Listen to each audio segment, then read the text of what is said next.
Well, Juan and Alejandro, I'm excited to be here with you guys and looking forward to the session. Well, we've been waiting for this interview for more than a year. We're very, very excited to be here with you, talking to one of our idols. We've been following what you do, your thoughts as an investor, and we're very excited. And one of the things, Monish, let me start by saying one of the things that I admire the most of guys like you is that you have nothing to gain from this interview and still you're here showing up, giving us our time, giving the time to our community. That's something that we really, really appreciate. Well, the tone was set by Ben Graham and Warren Buffett and Charlie Munger. Buffett says that on his gravestone, he just wants it written that he was a teacher. We are just trying to follow some of those great ideals, which I think is wonderful.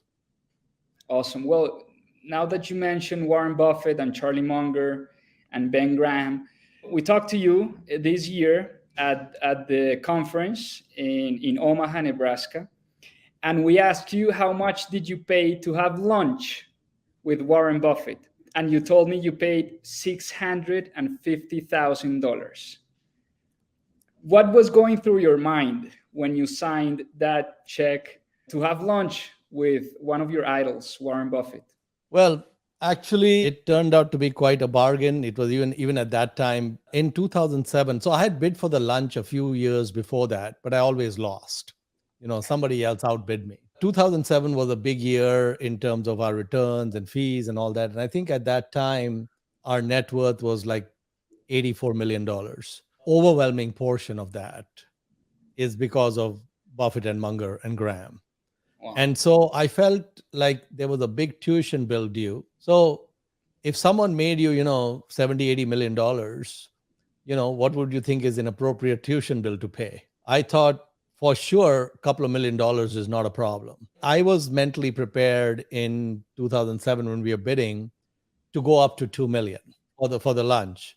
And then because you have like seven seats at the table, and I was going to go with my family. There were 3 seats open. So I was thinking, should I take somebody else or if you just keep it with the family? I don't even know now why I asked him, but I only asked one person if they wanted to join me because, I wanted to make sure it was someone I would enjoy, breaking bread with.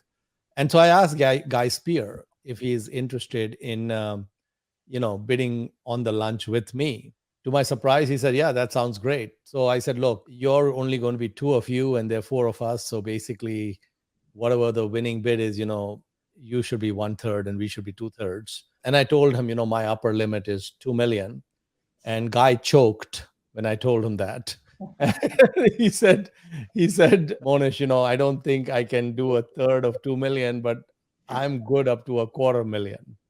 So I said, okay, here's what we're going to do. You're going to be capped at 250,000. And whatever it goes above that, that's what you're going to pay for your 2 seats. So he said, that's perfect, great for me. And then, the bidding petered out at a minuscule 650,000. We didn't even hit the cap for Guy Spear. It ended up being a tremendous bargain. So and then you know how sometimes in stores you have buy one, get one free. You have a great deal. This, in hindsight, ended up being buy one and get infinite free. Because, there was what ended up happening is a gazillion lunches with Charlie Munger and then large number of Friday afternoons playing bridge with him and his friends at the LA Country Club. And then on Sunday in Omaha, after the meeting, Buffett hosts a brunch for his friends and managers and directors and so on. So every year after that, Guy and I would get an invite to that brunch. And, when we would go for that brunch, sometimes I would tell Guy, don't look, but right behind us, Bill Gates and Bono are talking. Okay. There would be NFL players there. There would be Hollywood actors and actresses there. There'd be like who's who. The only 2 yo-yos in that room used to be just Guy and me. Everyone else was somebody. Every year I used to tell a Guy that this is going to be the last year. They're going to figure out we are not worthy of being in this crowd and the invites are going to end.